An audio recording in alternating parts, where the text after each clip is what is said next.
നെല്ലുമല ദേശത്തോട് കർത്താവായ യേശു ക്രിസ്തുവിന്റെ നാമത്തിലുള്ള എല്ലാ സ്നേഹ വന്ദനങ്ങളും അറിയിക്കുന്നു. യേശു ക്രിസ്തുവിന്റെ സ്നേഹത്താൽ ആഴത്തിൽ പിടിക്കപ്പെട്ട ഞങ്ങൾ ചിലർ ചേർന്ന് ഈ ദേശം സന്ദർശിക്കുവാൻ ആഗ്രഹമുണ്ടാവുകയും ഈ ദേശത്തോട് യേശു ക്രിസ്തുവിന്റെ മാറ്റമില്ലാത്ത സമാധാന സുവിശേഷം പ്രസംഗിക്കുവാൻ ആഗ്രഹിക്കുകയും ചെയ്തതിന്റെ വെളിച്ചത്തില് ഞങ്ങൾ കുറച്ചുപേർ ഈ ദേശത്തേക്ക് കടന്നു വരുവാനെന്ന് ദൈവത്തിൽ ആശ്രയിച്ച് വന്നിരിക്കുകയാണ്. സ്നേഹമുള്ള നാട്ടുകാരെ, ദൈവനാമത്തിൽ ഒരിക്കൽ കൂടെ വന്ദനം ചെയ്യുന്നു. ഞങ്ങളുടെ ഈ ചെറിയ സന്ദേശം ഇന്ന് നിങ്ങൾ ശ്രദ്ധയോടെ കേൾക്കുമെങ്കിൽ നിങ്ങളുടെ ജീവിതത്തിനും നിങ്ങളുടെ കുടുംബത്തിന്റെ ജീവിതത്തിനും ഈ നാടിന്റെ ഐശ്വര്യത്തിനും അത് കാരണമാകുമെന്ന് ദൈവനാമത്തിൽ നിങ്ങളെ ഉറപ്പിക്കുന്നു. തുടർന്ന് നമ്മോട് പ്രിയ കർത്തദാസൻ പാസ്റ്റർ സോളമൻ അവர்கள் മെസ്സേജ് അറിയിക്കുന്നതാണ്. അതിനു മുൻപായിട്ട് ഈ നല്ല സന്ദേശത്തെ ദൈവം അനുഗ്രഹിക്കുന്നതിന് വേണ്ടി പ്രിയ ദേവദാസൻ ഇപ്പോൾ പ്രാർത്ഥിച്ച് നമ്മുടെ ഈ സന്ദേശം ആരംഭിക്കുന്നതാണ്. സ്തോത്രം സ്തോത്രം. കരുണാസമ്പന്നനും നിത്യനുമായ ഞങ്ങളുടെ സ്വർഗസ്ഥ പിതാവേ, ഈ പകലിൽ ഈ സമയത്ത് കർത്താവേ ഈ ദേശത്ത് ഞങ്ങൾക്ക് കടന്നു വരുവാനും കർത്താവിൻ്റെ മാറ്റമില്ലാത്ത വചനം കർത്താവെ ഈ ദേശത്തോട് അറിയിക്കുവാനും കർത്താവെ ഈ ഭൂമിയുടെ പരപ്പിൽ ഞങ്ങൾക്കൊരു അവസരം കൂടി നൽകി തന്നല്ലോ. അവിടുത്തെ മഹാസ്നേഹത്തിനും വിശ്വസ്തതയ്ക്കും കരുണയ്ക്കും മനസ്സലിവിനുമായി നന്ദിയോട് സ്തോത്രം ചെയ്യുന്നു. മാറ്റമില്ലാത്ത വചനം കർത്താവെ ശുശ്രൂഷിപ്പാൻ കർത്താവിനെ ബലപ്പെടുത്തണമേ.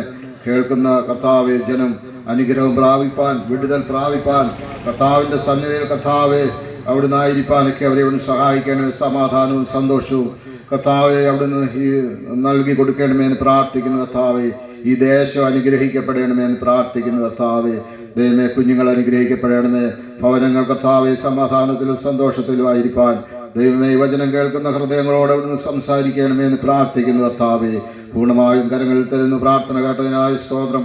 കർത്താവിൻ്റെ രക്ഷിതാവായ യേശു കർത്താവിൻ്റെ നാമത്തിൽ കൃപയുണ്ടായി കേൾക്കുമാറാണ് പിതാവേ. ആമേൻ.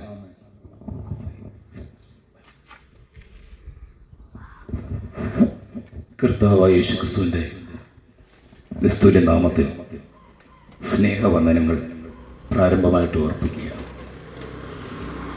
ഈ ദേശത്ത് ഞങ്ങൾക്ക് കടന്നു വന്ന് അല്പസമയം ദൈവത്തിൻ്റെ വചനം സംസാരിക്കുവാൻ തക്കവണ്ണം ദൈവം സഹായിക്കുന്നതിനായ ദൈവത്തെ സ്തുതിക്കുന്നു. കുമ്പനാട് IPC എലിം ചർച്ചിൻ്റെ ഭാഗമായിട്ട് ആ ചർച്ചിലുള്ള പ്രിയപ്പെട്ടവർ ദൈവസ്നേഹത്താൽ ഈ ദേശത്ത് കടന്നു വരുവാൻ ദൈവത്തിൻ്റെ വചനം അല്പസ്നേഹം ഷെയർ ചെയ്യുവാൻ എന്നൊക്കെ ദൈവം സഹായിക്കുന്നത് ഓർത്ത് ദൈവത്തെ സ്തുതിക്കുന്നു. കേൾക്കപ്പെടുന്ന ദൈവത്തിൻ്റെ വചനത്തെക്കുറിച്ച് വചനം തന്നെ പറയുകയാണ്. ദൈവം വചനമാകുന്നു, വചനം ദൈവമാകും, വചനം ജഡമായി തീർന്നു. അതാണ് യേശു കർത്താവ് എന്ന് ബൈബിൾ രേഖപ്പെടുത്തുന്നത്. അപ്പം ദൈവം വചനമാണ്, വചനം ജഡമായി തീർന്നു.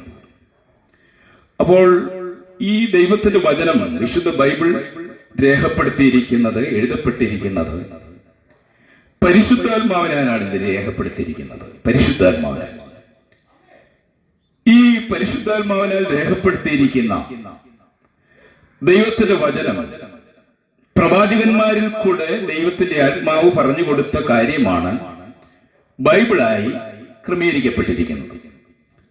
അത് സ്വർഗത്തിലുമുണ്ട്, ഭൂമിയിലുമുണ്ട് വിശുദ്ധ വചനം എന്ന് പറയുന്നത്. ഈ വചനം നമുക്ക് ഈ ഭൂമിയിൽ എങ്ങനെ മുന്നോട്ട് പോകണമെന്നുള്ളത് ഒരു മാർഗദർശിയായിട്ട് നിൽക്കുകയാണ് വിശുദ്ധ വചനം. അങ്ങനെ മാർഗദർശിയായി നിന്ന് ഇവിടുത്തെ ജീവിതം എന്ന് പറയുന്നത് ക്ഷണികമാണ്, താൽക്കാലികമാണ്. മനുഷ്യന്റെ ജീവിതം എന്ന് പറയുന്നത് ക്ഷണികമാണ്, താൽക്കാലികമാണ്. അത് 70 അല്ലെങ്കിൽ 80 വർഷം മാത്രമേ മനുഷ്യൻ ജീവിക്കുകയുള്ളൂ ഇവിടെ. എന്നാൽ ഇവിടം വിട്ട് കടന്നു പോകുമ്പോഴും മനുഷ്യനിൽ ദൈവം നൽകിയിരിക്കുന്ന, സൃഷ്ടിതാവായിരിക്കുന്ന ദൈവം നൽകിയിരിക്കുന്ന പ്രാണൻ, ആത്മാവെന്ന് പറയുന്നത് ചെന്നു ചേരേണ്ട സ്വസ്ഥതയുള്ള ഒരു സ്ഥലമുണ്ട്. അവിടെ ചെന്നു ചേരുവാനാണ് ദൈവം ആഗ്രഹിക്കുന്നത്. അതുകൊണ്ടാണ് ഈ വചനമനുസരിച്ച് ദൈവവുമായി ഒരു വലിയ ബന്ധം മനുഷ്യൻ പുലർത്തി ജീവിക്കണമെന്നുള്ളത് ദൈവം ആഗ്രഹിക്കുന്നുണ്ട്. ദൈവത്തിന്റെ സൃഷ്ടികളാണ്, മനുഷ്യവർഗമൊക്കെയും ദൈവത്തിന്റെ സൃഷ്ടികളാണ്. ഈ മനുഷ്യരോട് ദൈവത്തിന്റെ വചനം സംസാരിക്കുമ്പോൾ അത് അവർക്ക് ജീവിതത്തിൽ ഒരു അനുഗ്രഹമായി തീരുകയാണ്. അപ്പോൾ ഒരു മാർഗദർശിയായി നിൽക്കുന്ന വചനം പോലെ തന്നെ ഇവിടെ ചില മുന്നറിയിപ്പുകളെ ദൈവം നമുക്ക് നൽകുകയാണ്. മുന്നറിയിപ്പുകൾ, എങ്ങനെ നമ്മൾ ജീവിക്കണം, എങ്ങനെ നമ്മൾ പോകണം. അപകടകരമായ അനുഭവങ്ങളുണ്ട്, അപകടകരമായ വഴികളുണ്ട്. അതിൽ നിന്നൊക്കെ നമ്മൾ മാറിയൊഴിഞ്ഞ് മുന്നോട്ട് പോകണമെന്നുള്ളതാണ് സർവശക്തനായിരിക്കുന്ന ദൈവം നമ്മളെ കുറിച്ച് ആഗ്രഹിക്കുന്നത്. ടൈറ്റാനിക് എന്ന് പറയുന്ന മഹാകപ്പലിനെ കുറിച്ച് എല്ലാ മനുഷ്യരും കേട്ടിട്ടുള്ള ഒരു സംഗതിയാണ്. 1912 ഇംഗ്ലണ്ടിൽ നിന്ന് അമേരിക്കയിലേക്ക് യാത്ര പുറപ്പെടുന്ന ടൈറ്റാനിക് എന്ന് പറയുന്ന ആ വലിയ കപ്പൽ 16 വെള്ളം കിടക്കാത്തതാകുന്ന 16 അറകളുള്ളതാകുന്ന ഒരു കപ്പലായിരുന്നു. 900 അടി നീളമുണ്ടായിരുന്നു. എന്നാൽ ഈ കപ്പൽ കന്നിയാത്ര ചെയ്യുമ്പോൾ, അമേരിക്കയിലേക്കൂടി യാത്ര ചെയ്യുമ്പോൾ, അതിന്റെ ക്യാപ്റ്റൻ സ്മിത്ത് എന്ന് പറഞ്ഞ ഒരാള്, അദ്ദേഹമാണ് ഈ കപ്പൽ നിയന്ത്രിക്കുന്നത്.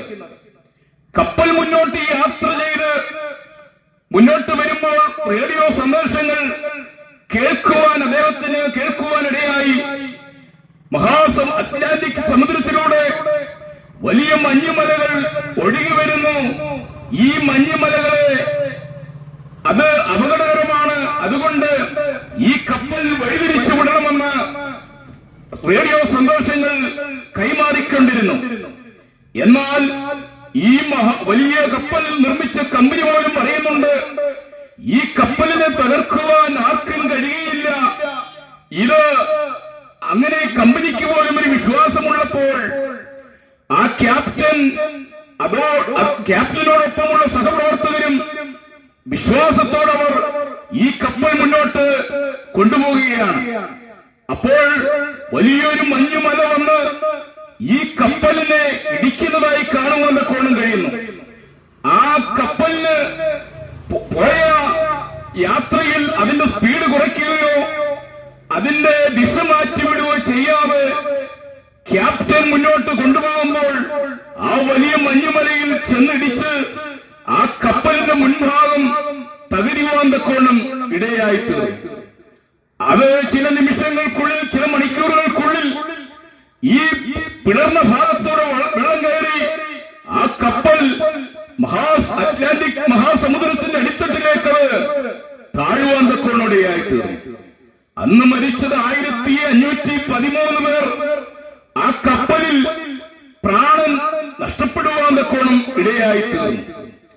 ഇത് ഞാൻ ഓർപ്പിക്കുന്നതിന്റെ കാര്യം, അവിടെ റേഡിയോ സന്ദേശങ്ങൾ കേട്ടു, ഒരു അപകടകരമായ ഒരു മഞ്ഞുമല ഒഴുകി വരുന്നുണ്ട്, അതുകൊണ്ട് നിങ്ങൾ റേഡിയോ സന്ദേശം സ്വീകരിച്ച് ഈ കപ്പലിന്റെ ദിശയെ മാറ്റിവിടണമെന്നുള്ളത് അവിടെ പറയുവാൻ തക്കോണം ഇടയായിത്തീർന്നു. എന്നാൽ ഇതുപോലെ തന്നെ നമ്മൾ ഈ മലയോര ഭാഗങ്ങളിലേക്ക് കടന്നു പോകുമ്പോൾ ഈ വളവുള്ള ഭാഗങ്ങളൊക്കെ എഴുതി വെച്ചിട്ടുണ്ട്, ഇത് കൊക്കെ എന്ന് പറയുന്ന സ്ഥലമാണ്, വളരെ ആഴമുള്ള സ്ഥലമാണ്, അതുകൊണ്ട് വളവുകൾ തിരിയുമ്പോൾ നിങ്ങൾ വളരെ സൂക്ഷിക്കണമെന്ന് ഓരോ സൈൻ ബോർഡുകളും അവിടെ നമുക്ക് കാണുവാൻ തക്കോണം കഴിയുന്നുണ്ട്. എന്നാൽ ആ സൈൻ ബോർഡുകൾ മനസ്സിലാക്കാതെ വാഹനത്തിന്റെ സ്പീഡ് കൂട്ടുകയോ ലക്ഷ്യം തെറ്റി മുന്നോട്ട് ഓടിക്കുകയോ ചെയ്താൽ അത് അപകടത്തിലേക്ക് ചെന്ന് വീഴുന്നതായി കാണുവാൻ തക്കോണം ഇടയായിത്തീരുന്നു. എന്നാൽ മനുഷ്യനെ നിയന്ത്രിക്കുന്നത്,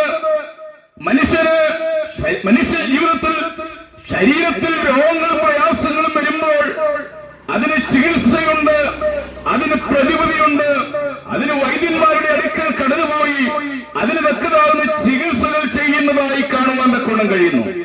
അങ്ങനെ ശരീരത്തിന് നമ്മൾ വേണ്ടതാകുന്ന ചികിത്സകൾ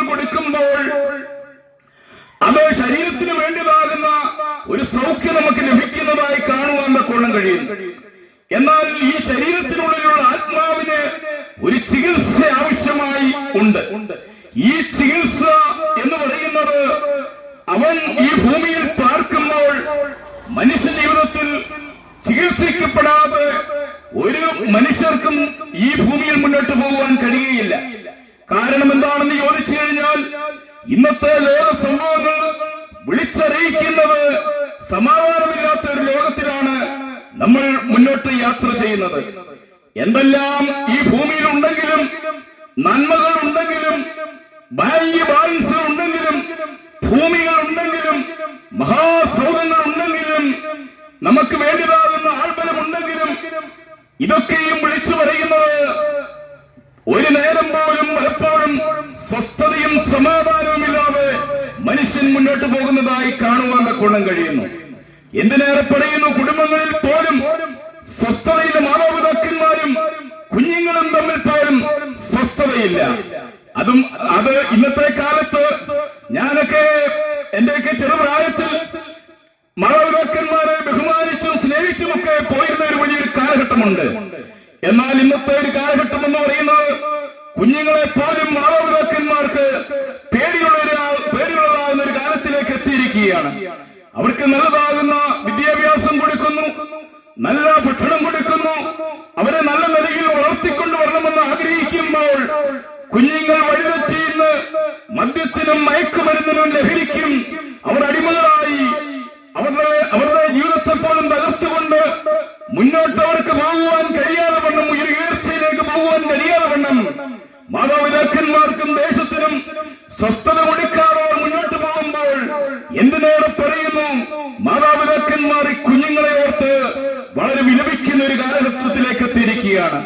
ഭക്ഷണം പോലും നമുക്ക് കഴിക്കുവാനുണ്ടെങ്കിലും സ്വസ്ഥമായി കഴിക്കുവാൻ കഴിയുന്നില്ല. എങ്ങനെ നമ്മുടെ തലമുറകൾ മുന്നോട്ട് പോകും? കുഞ്ഞുങ്ങളെ കൊണ്ടെത്തിച്ചിരിക്കുന്ന സ്ഥാനത്ത് അവർ എങ്ങനെ മുന്നോട്ട് ജീവിക്കുമെന്നുള്ള ചിന്തകളും ആകുലങ്ങളും ഭയങ്ങളും നമ്മളെ വേട്ടയാടിക്കൊണ്ടിരിക്കുന്ന ഒരു കാലഘട്ടത്തിലേക്ക് എത്തിയിരിക്കുക. കേരളം എന്ന് പറയുന്നത് വളരെ സ്വസ്ഥതയുള്ള ഒരു ദേശമായിരുന്നു. ദൈവത്തിന്റെ സ്വന്തം ദേശമെന്നാണ് പറയുന്നത്. എന്നാൽ സ്വസ്ഥതയും സമാധാനവും കെട്ട് ഓരോരുത്തരും മുന്നോട്ട് പോകുന്നതായി കാണുവാൻ തക്കവണ്ണം കഴിയുന്നു. എന്നാൽ ദൈവം നമ്മളെ കുറിച്ച് ആഗ്രഹിക്കുന്നത് ഈ ഭൂമിയിൽ നമ്മൾ പാർക്കുമ്പോൾ നമുക്കൊരു സ്വസ്ഥത ആവശ്യമാണ്. ആ സ്വസ്ഥതയെ കുറിച്ച് വിശുദ്ധ ബൈബിൾ രേഖപ്പെടുത്തുന്നു. എന്റെ സമാധാനം ഞാൻ നിങ്ങൾക്ക് നിർണയിച്ചു പോകുന്നു, അത് ലോകം തരുന്നത് പോലെയല്ല. കർത്താവായ യേശു ക്രിസ്തു ഭാവികൾക്ക് വേണ്ടി ഈ താളലോകത്തിലേക്ക് കടന്നു വന്ന് ഭാവികൾക്ക് വേണ്ടി മരിച്ച് ഉയർത്തെഴുന്നേറ്റ് കർത്താവായ യേശു ക്രിസ്തു ഈ സ്വർഗാരോഹണം ചെയ്തു പോകുമ്പോൾ, സ്വർഗത്തിലേക്ക് പോകുമ്പോൾ ശിഷ്യന്മാർ നോക്കി നിൽക്കുമ്പോൾ ശിഷ്യന്മാരോട് പറയുകയാണ്, ഞാൻ തന്നെ വഴിയും സത്യവും ജീവനുമാകുന്നു, എന്നിൽ വിശ്വസിക്കണം എന്ന് പറയുകയാണ്. ദൈവത്തിന് സ്തോത്രം. ആ എന്നിൽ വിശ്വസിക്കുന്നവന് അവന് നിത്യജീവനുണ്ട്. അവൻ നിത്യനരകത്തിൽ അകപ്പെടാതവണ്ണം നിത്യതയിലേക്ക് അവൻ കടന്നു പോകുന്നതായി കാണുവാൻ തക്കോണം കഴിയുന്നു. എന്റെ സമാധാനം ഞാൻ നിങ്ങൾക്ക് തന്നേച്ചു പോകുന്നു, അത് ലോകം തരുന്നത് പോലെയല്ല. ഈ ലോകത്തിന് സമാധാനം തരുവാൻ കഴിയാതെ ഇരിക്കുമ്പോൾ സ്നേഹസമ്പന്നനായ കർത്താവ് ഈ ഭൂമിയിലേക്ക് കടന്നു വന്ന് രോഗികളെ സൗഖ്യമാക്കി, മരിച്ചവരെ ഉയർപ്പിച്ചു, മനുഷ്യന്റെ പാപങ്ങൾക്ക് വേണ്ടി മരിച്ച് അടക്കപ്പെട്ട് ഉയർത്തെഴുന്നേറ്റ് സ്വർഗീയ സ്ഥലങ്ങളിൽ ഇരിക്കുന്നതായി വിശുദ്ധ വചനം രേഖപ്പെടുത്തുന്നതായി കാണുവാൻ തക്കോണം കഴിയുന്നു. ദൈവത്തിന് സ്തോത്രം. എന്നാൽ ഈ മനുഷ്യന് സ്വസ്ഥത ഉണ്ടാകുവാൻ തക്കോണം, സമാധാനം ലഭിക്കുവാൻ തക്കോണം നമ്മുടെ ഹൃദയത്തിലേക്ക് കർത്താവായ യേശു ക്രിസ്തുവിനെ രക്ഷകനായി സ്വീകരിച്ച് പാപങ്ങളെ ഏറ്റുപറയുക. കർത്താവേ, ഞാനൊരു പാപിയായ മനുഷ്യനാണ്, ഈ പാപത്തിൽ ജീവിക്കുമ്പോൾ സമാധാനവും സ്വസ്ഥതയുമില്ലാതെ മുന്നോട്ട് പോകുന്നു, പ്രതിസന്ധികളും വിഷമങ്ങളുമുള്ള ഈ ലോകത്തിൽ സ്വസ്ഥതയില്ലാതെ മുന്നോട്ട് പോകുന്നു.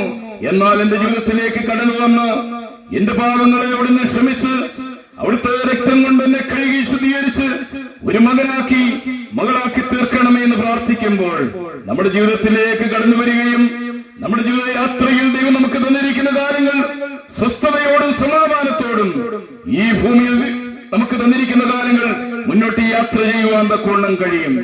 എന്നാൽ നാം ആഗ്രഹിക്കുന്നത് ഇവിടം കൊണ്ട് അവസാനിക്കുകയില്ല. ഈ ഭൂമി നമ്മൾ വിട്ടു കടന്നു പോകുമ്പോൾ നമുക്കൊരു ആത്മാവുണ്ട്. ഈ ആത്മാവ് ചെന്ന് ചേരേണ്ട രണ്ട് സ്ഥാനത്തെ കുറിച്ച് വിശുദ്ധ ബൈബിൾ രേഖപ്പെടുത്തുകയാണ്. സ്വർഗം എന്ന് പറയുന്ന സ്ഥലം എല്ലാ മനുഷ്യരും പറയുന്ന സ്ഥലമാണ്. സ്വർഗം എന്ന് പറയുന്ന സ്ഥലം, നരകം എന്ന് പറയുന്ന സ്ഥലം എല്ലാവരും കേട്ടിരിക്കുന്ന സംഗതിയാണ്. ഇവിടെ നരകം ഒരുക്കിയിരിക്കുന്നത് ദൈവം മനുഷ്യന് വേണ്ടിയല്ല, പിശാചിനും അവന്റെ ദൂതന്മാർക്കും വേണ്ടി നരകം ഒരുക്കിയിരിക്കുമ്പോൾ നരകത്തിന്റെ സ്ഥിതി എന്ന് പറയുന്നത് വിശുദ്ധ ബൈബിൾ പറയുന്നത് ഭയാനകമാണ്.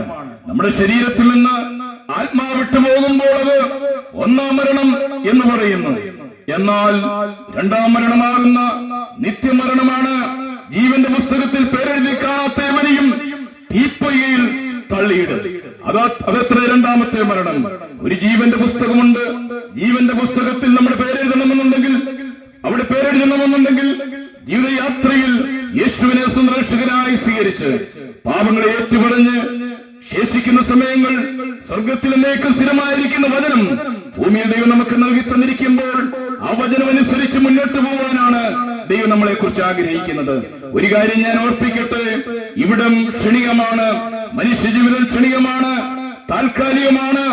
70 അല്ലെങ്കിൽ 80 വയസ്സ് വരെ മാത്രമേ ഇവിടെ നാം ജീവിക്കുകയുള്ളൂ. അതിനുശേഷമായും കഷ്ടങ്ങളും പ്രയാസങ്ങളും വേദനകളും ദുരിതങ്ങളും നിറഞ്ഞ ഈ ലോകത്തിൽ നിന്ന് നാം വേർപെടുമ്പോൾ ദൈവത്തിന് സ്തോത്രം, ശവപ്പറമ്പ് വരെ മാത്രമേ നമ്മെ സ്നേഹിക്കുന്ന നമ്മുടെ പ്രിയപ്പെട്ടവർ കടന്നു വരികയുള്ളൂ. എത്രമാത്രം സ്നേഹിക്കുന്ന കുഞ്ഞുങ്ങളാണെന്ന് പറഞ്ഞാലും, ഭാര്യമാരാണെന്ന് പറഞ്ഞാലും, ഭർത്താക്കന്മാരാണെന്ന് പറഞ്ഞാലും, ബന്ധുമിത്രാദികളാണെന്ന് പറഞ്ഞാലും ശവപ്പറമ്പ് മാത്രമേ അവർ കടന്നു വരികയുള്ളൂ. അതിനുശേഷമായും അവർ മടങ്ങിപ്പോരുന്നതായി കാണുവാൻ തക്കോണം കഴിയുന്നു. ഒരു കാര്യം ഓർപ്പിക്കട്ടെ, മനുഷ്യ ജീവിതം ക്ഷണികമാണ്. ശവപ്പറമ്പ് കൊണ്ട് നമ്മുടെ ജീവിതം അവസാനിക്കുകയില്ല. നമ്മെ സൃഷ്ടിച്ച ഒരു ദൈവമുണ്ട്, സൃഷ്ടിതാവുണ്ട്. ഈ സൃഷ്ടിതാവ് നമ്മുടെ പ്രാണനെ ചോദിക്കുമ്പോൾ നാം ഇവിടെ നിന്ന് മടങ്ങിപ്പോകുന്നതായി കാണുവാൻ തക്കോണം കഴിയുന്നു. ആ സൃഷ്ടിതാവ് ആഗ്രഹിക്കുന്ന ഒരു നല്ല ദേശമുണ്ട്. ആ ദേശമാണ് സ്വർഗം എന്ന് പറയുന്ന സ്ഥലം. അവിടെ സമാധാനമുള്ള ദേശമാണ്. ആ ദേശത്തെ കുറിച്ച് പറയുന്നത് ദൈവം തന്നെ ജനത്തോട് വസിക്കും, കണ്ണിൽ നിന്ന് കണ്ണുനീർ തുടച്ചു കളയും, ദുഃഖവും മുറവിളിയും കഷ്ടതയും ഇനി ഉണ്ടാകില്ല എന്ന് പറയുന്നുണ്ട്. ദൈവം തന്നെ ജനത്തോട് വസിക്കും. ഇന്ന് കണ്ണുനീരുണ്ട്, ഇന്ന് ദുഃഖമുണ്ട്, ഇന്ന് മുറവിളിയുണ്ട്, ഇന്ന് കഷ്ടതയുണ്ട്. രോഗങ്ങളും പ്രതിസന്ധികളും വിഷമങ്ങളും നിറഞ്ഞ ലോകത്തിൽ നിന്ന് നാം കടന്നു പോകുമ്പോൾ ആ നല്ലൊരു ദേശമാണ് ദൈവം നമ്മളെ കുറിച്ച് ആഗ്രഹിക്കുന്നത്. അതുകൊണ്ട് ആ ദേശത്തിന് വേണ്ടി നാം ഇവിടെ ആയിരിക്കുമ്പോൾ മാത്രമേ നമുക്ക് തെരഞ്ഞെടുക്കുവാൻ കഴിയത്തുള്ളൂ. ദൈവം തന്നിരിക്കുന്ന കഴിവുകളും ബുദ്ധികളും നല്ല പ്രായത്തിലും ചിന്തിക്കുവാൻ കഴിവുള്ള സമയത്തൊക്കെയും ആ ദൈവത്തിങ്കിലേക്കുള്ള ഒരു വഴിയായി ആ ടൈറ്റാനിക് കപ്പലിന്റെ കാര്യം ഓർപ്പിച്ചപ്പോൾ, വാഹനങ്ങളുടെ കാര്യങ്ങൾ ഞാൻ ഓർപ്പിച്ചപ്പോൾ, ഒരു മുന്നറിയിപ്പ് പോലെ, ഒരു സൈൻ ബോർഡ് പോലെ ഇവിടെ നിൽക്കുകയാണ് ദൈവത്തിന്റെ വചനം. ഇതനുസരിക്കുവാൻ നാം പ്രാപ്തരാകണം. ഇതിനുശേഷമായി നാം മരിച്ചതിന് ശേഷം നമ്മുടെ ആത്മാവിന് വേണ്ടി എന്തെല്ലാം മോക്ഷകാര്യങ്ങൾ ചെയ്താലും ആത്മാവിന് ഒരിക്കലും വിടുതൽ കിട്ടുകയില്ല എന്നുള്ളത് വിശുദ്ധ ബൈബിൾ രേഖപ്പെടുത്തുകയാണ്. അവനവൻ ശരീരത്തിലിരിക്കുമ്പോൾ ചെയ്യുന്നത് നല്ലതാകിലും തീയതാകിലും അതിന് തക്കവണ്ണം പ്രാപിക്കേണ്ടതിന് ക്രിസ്തുവിന്റെ ന്യായാസനത്തിന് മുമ്പാകെ നാം നിൽക്കേണ്ടതാകുന്നു. ആ ഒരു ന്യായാസനമുണ്ട്. അവനവൻ ശരീരത്തിലിരിക്കുമ്പോൾ ചെയ്യുന്നത് നല്ലതാകിലും തീയതാകിലും, അതുകൊണ്ട് തീയതിനെ ഉപേക്ഷിച്ച് നല്ലതിനെ പ്രാപിക്കുവാൻ തക്കോണമാണ് ദൈവം നമ്മളെ കുറിച്ച് ആഗ്രഹിക്കുന്നത്. ദൈവം സമാധാനത്തിന്റെ ദൈവമാണ്. ദൈവം വെളിച്ചത്തിന്റെ ദൈവമാണ്. ദൈവത്തിന് ഇരുളില്ല. ദൈവം സമാധാനമുള്ള ഒരു ദൈവമാണ്. നമ്മുടെ പിതാവാണ്. ദൈവത്തിന് വചനം പഠിക്കുമ്പോൾ ദൈവവും മനുഷ്യരുമായി പറയുമ്പോൾ അപ്പനും മക്കളുമായിട്ടുള്ള ഒരു ബന്ധമാണ്. ദൈവത്തിന്റെ സ്തോത്രം. സ്നേഹവാനായിരിക്കുന്ന ദൈവമാണ്, കരുണയുള്ള ഒരു ദൈവമാണ്. ദൈവത്തിന്റെ പരിശുദ്ധിയെ കുറിച്ച് ഓർപ്പിക്കുമ്പോൾ ദൈവം പരിശുദ്ധൻ, പരിശുദ്ധൻ, പരിശുദ്ധൻ എന്ന് സ്വർഗീയ സ്ഥലങ്ങളിൽ ദൈവീയ ദൂതന്മാർ പറയുകയാണ്. രാവും പകലും കൂടാതെ, രാപ്പകൽ കൂടാതെ സ്വർഗീയ ദൂതന്മാർ അവിടെ പറയുന്നു, ദൈവം പരിശുദ്ധൻ, ദൈവം പരിശുദ്ധൻ, ദൈവം പരിശുദ്ധൻ എന്ന് അവിടെ പറയുകയാണ്. രാപ്പകൽ കൂടാതെ ദൈവത്തെ ആരാധിക്കുമ്പോൾ ഈ ഭൂമിയിൽ സൃഷ്ടികളായിരിക്കുന്ന നമുക്ക് തന്നിരിക്കുന്ന സമയങ്ങൾ ചുരുക്കമാണ്, ക്ഷണികമാണ്. ഞങ്ങളിവിടെ നിർത്തുവാൻ ആഗ്രഹിക്കുകയാണ്. ദൈവത്തിന് സ്തോത്രം. ഞങ്ങളും നിങ്ങളെപ്പോലൊക്കെ ജീവിച്ചവരാണ്. ദൈവത്തിന് സ്തോത്രം. എന്നാൽ ഈ ഭൂമിയിൽ ക്ഷണികമാണ്, താൽക്കാലികമാണ് എന്ന് മനസ്സിലാക്കി കഴിഞ്ഞപ്പോൾ ദൈവത്തെങ്കിലേക്ക് തിരിയുവാൻ തക്കോടെയായി തീർന്നു. ഈ പ്രസംഗിക്കുന്ന ഞാന്, എന്റെ ഫാദർ ഒരു പട്ടാളക്കാരനായിരുന്നു. പട്ടാളക്കാരനായിരിക്കുന്ന ഫാദർ മരിച്ച് അടക്കപ്പെടുവാനിടയായി. അതിനുശേഷം എന്റെ വീട്ടിൽ ഒരു മരണമുണ്ടായി കഴിഞ്ഞപ്പോൾ എന്റെ ജ്യേഷ്ഠന്റെ ഒരു മകനാണ് മരിക്കുവാനിടയായി തീർന്നത്. അങ്ങനെ ഞാൻ പ്രീ ഡിഗ്രിക്ക് പഠിക്കുന്ന സമയമാണ്. ഈ ഒരു ക്രിസ്തീയ കുടുംബത്തിൽ ജനിച്ചുവെങ്കിലും ദൈവമായിട്ടോ ദൈവത്തിന്റെ വചനമായിട്ടോ യാതൊരു ബന്ധവുമില്ലായിരുന്നു. എന്നാൽ ആ മരണത്തോടുകൂടി, ഉണ്ടായ മരണത്തോടുകൂടി ഒന്ന് ചിന്തിക്കുവാൻ തക്കോടെയായി തീർന്നു. എന്റെ പിതാവ് എവിടെ പോയി, ജ്യേഷ്ഠന്റെ മകൻ എവിടെ പോയി, വലിയൊരു ചിന്തയായിരുന്നു. എന്നാൽ അത് കണ്ടുപിടിക്കുവാൻ മനസ്സിലായി, അത് മനസ്സിലാക്കുവാനിടയായി. ദൈവത്തിന്റെ വചനം പഠിച്ചപ്പോൾ അത് മനസ്സിലായി. ദൈവത്തിന് സ്തോത്രം. ദൈവത്തിങ്കിലേക്ക് എന്റെ ജീവിതം സമർപ്പിക്കുവാൻ തക്കോടെയായി തീർന്നു. പാപവഴികളെ ഉപേക്ഷിക്കുവാനിടയായി. ദൈവത്തിന്റെ സ്തോത്രം. അതിനുശേഷമായും ഇന്ന് കർത്താവിന് വേണ്ടി നിൽക്കുകയാണ്. ദൈവം നമ്മളെ കുറിച്ച് ആഗ്രഹിക്കുന്നത് നമ്മുടെ ജീവിതം ക്ഷണികമാണ്, താൽക്കാലികമാണ്. നാം ചിന്തിക്കണം. നമ്മുടെ പ്രിയപ്പെട്ടവരൊക്കെ കടന്നു പോകുമ്പോൾ നാം എവിടെ പോകുന്നു? അത് നാം ചിന്തിച്ചേ പറ്റൂ. അവനവൻ ശരീരത്തിലിരിക്കുമ്പോൾ ചെയ്യുന്നത് നല്ലതാകിലും തീയതാകിലും അതിന് തക്കവണ്ണം പ്രാപിക്കേണ്ടതിന് ക്രിസ്തുവിന്റെ ന്യായാസനത്തിന് മുമ്പാകെ നാം വെളിപ്പെടും. ദൈവത്തിന് സ്തോത്രം. ദൈവം നമ്മെ സഹായിക്കട്ടെ. അല്പസമയങ്ങൾ ദൈവത്തിന്റെ വചനം സംസാരിക്കുവാനിടയായി. സ്വർഗത്തിലേക്ക് സ്ഥിരമായിരിക്കുന്ന ദൈവത്തിന്റെ വചനം നമ്മെ ഒരിക്കൽ ന്യായം വിധിക്കുമ്പോൾ നിത്യനരകത്തിൽ പോകുവാനിടയാകരുത്. സ്വർഗത്തെക്കുറിച്ച് ഞാൻ ഓർപ്പിച്ചു. നരകത്തെക്കുറിച്ച് ഞാനൊരു വാക്ക് ഓർപ്പിക്കുകയാണ്. നരകമെന്ന് പറയുന്നത് മനുഷ്യന് വേണ്ടി ദൈവം ഒരുക്കിയിരിക്കുന്നതല്ല. പിശാചിനും, മനുഷ്യനെ വഴിതെറ്റിച്ച പിശാചിനും അവന്റെ ദൂതന്മാർക്കും വേണ്ടി നരകം ഒരുക്കിയിരിക്കുന്നു. ആ നരകം എന്ന് പറയുന്നത് അതിഭയാനകമാണ്. അവിടെ ചാകാത്ത പുഴുവുണ്ട്, കെടാത്ത തീയുണ്ട്, ചാകാത്ത പുഴുവുണ്ട്, പല്ലുകടിയുണ്ട്. ദഹന സ്ഥലമാണ് നരകമെന്ന് ഉറപ്പിക്കുന്നു. ആർക്കും രക്ഷിക്കുവാൻ കഴിയത്തില്ല. ഒരാത്മാവുണ്ട്, ശരീരത്തിൽ നിന്ന് വേർപെട്ട് കഴിഞ്ഞാൽ ദൈവമില്ലാതെ മുന്നോട്ട് യാത്ര ചെയ്താൽ നിത്യനരകത്തിൽ നാം പതിക്കും. ഞാനൊന്നുകൂടെ ഓർപ്പിക്കുകയാണ്. കെടാത്ത തീയും ചാകാത്ത പുഴുവും പല്ലുകടിയും നിത്യദഹനവും കൃമിയും നിനക്ക് പുതപ്പായിരിക്കും. നാം ഇന്ന് ബെഡിൽ കിടക്കുമ്പോൾ ഓർത്തുകൊള്ളുക, ഒരു കൃമി പുതപ്പായിരിക്കുന്നു. പുഴുക്കൾ കീഴെ നിന്നെ വിരിച്ചിരിക്കുന്നു. ഒരു ബെഡിൽ കിടക്കുമ്പോൾ പുഴുക്കളുടെ മുകളിൽ കിടക്കുന്ന അനുഭവം. ഒരു ബെഡ്ഷീറ്റിൽ മൂടുമ്പോൾ കൃമിയുടെ അനുഭവമാണ്. കെടാത്ത തീ, നിത്യദഹനമാണ്. ആർക്കും രക്ഷിക്കുവാൻ കഴിയത്തില്ല. നിലവിളിച്ചാൽ ആരും കേൾക്കുകയില്ല. അതുകൊണ്ട് ദൈവത്തിങ്കിലേക്ക് മടങ്ങി വരിക. സ്നേഹവാനായ ദൈവമാണ്. നമ്മുടെ കുറവുകളെ കണ്ടുപിടിച്ച്, തെറ്റുകളെ കണ്ടുപിടിച്ച് യേശുവേ എന്റെ ജീവിതത്തിലേക്ക് വരണമേ, എന്നോട് ക്ഷമിക്കണമേ. ക്ഷമിക്കുന്ന ദൈവമാണ്. ഈ നിമിഷം വരെ വന്നുപോയ തെറ്റുകൾ ക്ഷമിക്കുന്ന ദൈവമാണ്. ഏത് തെറ്റുകളും ക്ഷമിക്കുന്ന ദൈവമാണ്. കല്ലായുടെ വചനം പറയുന്നു, കല്ലായുടെ ഹൃദയം മാറ്റി മാംസമായ ഹൃദയം ഞാൻ നിങ്ങൾക്ക് നൽകിത്തരും. ദൈവത്തെ അറിയുന്നതിന് മുമ്പ് കല്ലായുള്ള ഒരു ഹൃദയമാണ്. ദൈവത്തെ അറിഞ്ഞു കഴിയുമ്പോൾ മാംസമായ ഒരു ഹൃദയമാണ്. അതിനുശേഷമായി നമ്മെ നടത്തുന്നത് ദൈവത്തിന്റെ ആത്മാവാണ്. സമയങ്ങൾ നഷ്ടമാക്കി കളയരുത്. സമയങ്ങൾ നമുക്കുള്ളതല്ല, ആഴ്ചകൾ നമുക്കുള്ളതല്ല, മാസങ്ങൾ നമുക്കുള്ളതല്ല, വർഷങ്ങൾ നമുക്കുള്ളതല്ല. ദൈവം തന്ന സ്നേഹമാണ്, ദൈവം തന്ന ആയുസ്സാണ് നാം ഈ ഭൂമിയിൽ നിൽക്കുന്നത്. നാം ഇനിയും എത്ര കാലം മുന്നോട്ട് പോകുമെന്ന് ആർക്കും പറയുവാൻ കഴിയത്തില്ല. ഇവിടം കൊണ്ട് സകലതും അവസാനിക്കും. എന്നാൽ ഒരു കാര്യം കൂടി ഓർപ്പിക്കട്ടെ, ലോകം അതിന്റെ മോഹവും ഒഴിഞ്ഞു പോകും. ദൈവം ഇഷ്ടം ചെയ്യുന്നവൻ എന്നേക്കും നിലനിൽക്കും. ഈ ലോകം ഒഴിഞ്ഞു പോകുന്ന ഒരു സമയമുണ്ട്. യുദ്ധങ്ങൾ മാത്രം ഭൂമിയെ ചുട്ടരിക്കുവാൻ തക്കോണം, പല പ്രാവശ്യം ചുട്ടരിക്കുവാൻ തക്കോണം മനുഷ്യൻ കണ്ടുപിടിച്ചു വെച്ചിരിക്കുന്ന അണുബോംബും ആറ്റം ബോംബും ഒക്കെ ഇവിടെ മനുഷ്യൻ കണ്ടുപിടിച്ചു വെച്ചിരിക്കുകയാണ്. നിമിഷ നേരം കൊണ്ട് പലതവണ തന്നെ ഭൂമിയെ തക്കവണ്ണം ഞാൻ ഓർപ്പിക്കട്ടെ. അത് മാത്രമല്ല, പ്രകൃതി ദുരന്തങ്ങൾ കടന്നു വരുമ്പോൾ, ഇവിടെ ഭൂമി കുലുക്കം, ഇവിടെ പ്രകൃതി ദുരന്തം വരുമ്പോൾ ഇവിടെ നിലനിൽക്കുന്നതാകുന്ന ഒന്നുമില്ല. വയനാട് കഴിഞ്ഞ ദിവസം, കഴിഞ്ഞ വർഷം വയനാട്ടിൽ നിന്ന് മാത്രം ആൾക്കാർ നഷ്ടപ്പെട്ടു. ഇവിടെ നാം വലിയ വലിയ വീടുകളും സ്ഥാപിച്ച് ബംഗ്ലാവുകൾ സ്ഥാപിച്ചിരിക്കുമ്പോൾ നാം സുരക്ഷിതരാണെന്ന് നാം ചിന്തിക്കരുത്. ഇത് ഇളക്കമുള്ള ഒരു രാജ്യമാണ്, കുലുക്കമുള്ള ഒരു ദേശമാണ്.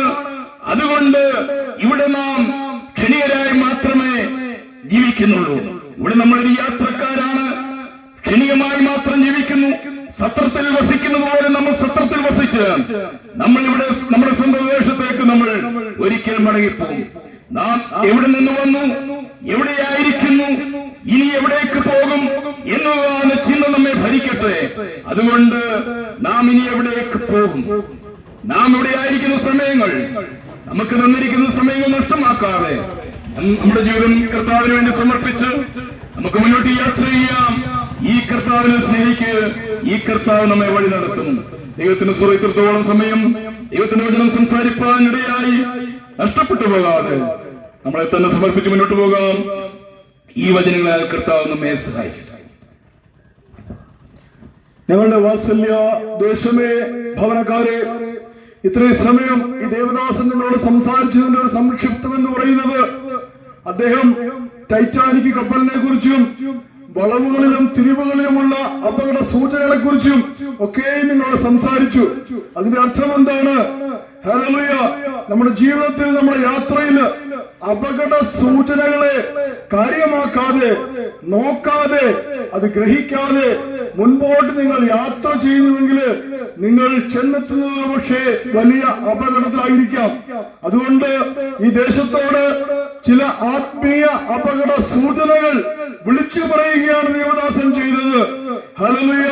ഇപ്പോൾ നിങ്ങൾ യാത്ര ചെയ്യുന്നത് സമാധാനപരമായി എന്ന് നിങ്ങൾക്ക് തോന്നിയേക്കാം. എന്നാൽ നമ്മുടെ ജീവിതം ക്ഷണികമാണ്. ഈ ജീവിതത്തിന് അപ്പുറത്ത് ദൈവം നമുക്ക് കൽപ്പിച്ചു തന്നിരിക്കുന്ന ഒരു വലിയ നിത്യമായ ജീവിതമുണ്ട്. ആ ജീവിതം എപ്രകാരമാണ് നമ്മൾ ജീവിക്കേണ്ടതെന്ന് നമ്മളിപ്പോൾ നമ്മുടെ ശരീരത്തിൽ ജീവിച്ചിരിക്കുന്ന ഈ സമയത്ത് മാത്രമേ നമുക്ക് തീരുമാനിക്കുവാൻ സാധിക്കൂ. മരണത്തിന് ശേഷം ആര് എന്ത് ചെയ്താലും, കോടികൾ മുടക്കി വലിയ വലിയ പ്രാർത്ഥന നടത്തിയാലും നമ്മുടെ ആത്മാവിന് ഒന്നും ചെയ്യുവാൻ സാധിക്കില്ല. കാരണം മരണത്തിന് ശേഷം നമ്മുടെ ആത്മാവ് ദൈവത്തിന്റെ സന്നിധിയിലാണ്. ദൈവം തീരുമാനിക്കുന്നതാണ് നമ്മുടെ ആത്മാവിന് കടന്നു വരുവാനിടയാകുന്നത്.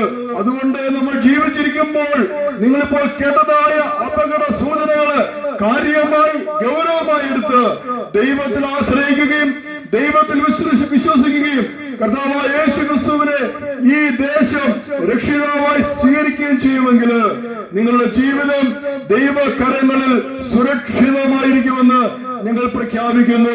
ഈ ദേശത്തോട് സംസാരിക്കുവാൻ നിങ്ങൾ ഞങ്ങളെ അനുവദിച്ചാൽ ഞങ്ങൾ നിങ്ങൾക്ക് നന്ദി പറയുന്നു. ഇപ്പോൾ ഹല്ലേലൂയ, പ്രിയ കുരുനച്ചൻ മുമ്പോട്ട് കടന്നു വന്ന് ഈ ദേശത്തെ അനുഗ്രഹിച്ച് പ്രാർത്ഥിച്ച്, ഈ ദേശത്തുള്ള ഓരോ ഭവനത്തെയും ദൈവകരങ്ങളിലേക്ക് സമർപ്പിച്ച് പ്രാർത്ഥിച്ച് ഈ മെസ്സേജ് ഇവിടെ അവസാനിപ്പിക്കുന്നു. ഹല്ലേലൂയ, ഹല്ലേലൂയ, സ്തോത്രം, സ്തോത്രം. കരുണാസമ്പന്നത്തിനുമായിരിക്കുന്ന ദൈവമേ കർത്താവേ, ഈ ദിവസത്തിന്റെ ഈ പ്രഭാത സമയത്തിനായി സ്തോത്രം, നല്ല സമയത്തിനായി സ്തോത്രം. ഞങ്ങൾക്ക് ഈ പ്രദേശത്ത് കടന്നു വരുവാനും അവിടുത്തെ മാറ്റമില്ലാത്ത വചനം ഈ ദേശത്തോട് ഘോഷിപ്പാൻ തക്കണം. അവിടുത്തെ ദാസന്മാരെ ബലപ്പെടുത്തിയതിനാൽ നന്ദിയോട് സ്തോത്രം. ഈ ദേശം അനുഗ്രഹിക്കപ്പെടുമാറാകട്ടെ. ഈ വചനം കേട്ടിട്ടുള്ള എല്ലാ പ്രിയപ്പെട്ടവരും ഇവിടുത്തെ കരങ്ങളിലേക്ക് ഏൽപ്പിക്കുന്നു. അവര് തന്നെത്താനും ശോധന ചെയ്യുവാൻ, തങ്ങളെ തന്നെ ഒന്ന് സമർപ്പിക്കുവാൻ, ദൈവങ്ങളിലേക്ക് കടന്നു വരുവാൻ, വാസ്തവമായി ദൈവത്തിന്റെ സ്നേഹം ഒന്ന് മനസ്സിലാക്കുവാൻ അവിടുന്ന് സഹായിക്കണമേ എന്ന് ഞങ്ങൾ അങ്ങയോട് പ്രാർത്ഥിക്കുന്നു. ഒരു മനുഷ്യൻ സർവ്വലോകവും നേടിയാലും വേണ്ടി ആത്മാവിനെ നഷ്ടമാക്കിയാൽ എന്ത് പ്രയോജനമെന്ന് വചനമാണ് കർത്താവേ. ഹല്ലേലൂയ, ആത്മാവിന് വേണ്ടി കരുതുവാൻ അവിടുന്ന് എല്ലാവരെയും സഹായിക്കണമേ എന്ന് ഞങ്ങൾ അങ്ങയോട് പ്രാർത്ഥിക്കുന്നു. ഞങ്ങളുടെ ഈ വചനം കേട്ടിട്ടുള്ള പ്രിയപ്പെട്ടവർക്കായി പ്രാർത്ഥിക്കുന്നു. ഈ ദേശനിവാസികൾക്ക് വേണ്ടി പ്രാർത്ഥിക്കുന്നു. അവരെ അനുഗ്രഹിക്കുകയും സഹായിക്കുകയും ചെയ്യുമാറാകണമേ. ആരെങ്കിലും രോഗികളായി ഭാരപ്പെടുന്നവരും ഉണ്ടെങ്കിൽ, ക്ഷീണിതരായി ഉണ്ടെങ്കിൽ അവർക്ക് വേണ്ടി ഞങ്ങൾ പ്രാർത്ഥിക്കുന്നു. ഈ വചനം കേട്ടിട്ടുള്ള പ്രിയപ്പെട്ടവരെ അവിടുന്ന് സഹായിക്കുകയും പിടിപ്പിക്കുകയും സൗഖ്യമാക്കുകയും ചെയ്യുമാറാകണമേ. ഞങ്ങൾ അങ്ങയോട് പ്രാർത്ഥിക്കുന്നു കർത്താവേ. ഹല്ലേലൂയ. നന്ദിയോടെ സ്തോത്രം. ഈ ലോകത്തിന്റെ മോഹം ഒഴിഞ്ഞു പോകും, എന്നാൽ ദൈവത്തിന്റെ ഇഷ്ടം ചെയ്യുന്നവരിലേക്ക് നിലനിൽക്കുന്ന വചനമാണ് കർത്താവേ. വചനപ്രകാരം ജീവിപ്പാൻ പ്രിയപ്പെട്ടവരെ സഹായിക്കണമേ. ഞങ്ങൾ അങ്ങയോട് പ്രാർത്ഥിക്കുന്നു. നൽകിയ നല്ല കൂട്ടായ്മയ്ക്കായി സ്തോത്രം. കേൾപ്പെട്ട ഈ ദേശത്തിനും ഈ കേൾക്കപ്പെട്ട എല്ലാ പ്രിയപ്പെട്ടവരുടെ കരങ്ങളിലേക്ക് എല്ലാവരെയും അനുഗ്രഹിക്കുകയും സഹായിക്കുകയും ചെയ്യുമാറാകണമേ എന്ന് പ്രാർത്ഥിക്കുന്നു. അവിടെ ഞങ്ങളുടെ പ്രാർത്ഥന കേട്ടിരിക്കാൻ സ്തോത്രം. മാനവും മഹത്വവും അംഗീകരിപ്പിക്കുന്നു. എല്ലാം ഞങ്ങൾക്കായി ജീവനർപ്പിച്ച യേശു ക്രിസ്തുവിന്റെ വിലയേറിയ നാമത്തിൽ അതിവിനീതമായി അപേക്ഷിക്കുന്ന കൃപയോടെ ദൈവം കേട്ടുത്തരവരുമാറാകണമേ. ആമേൻ.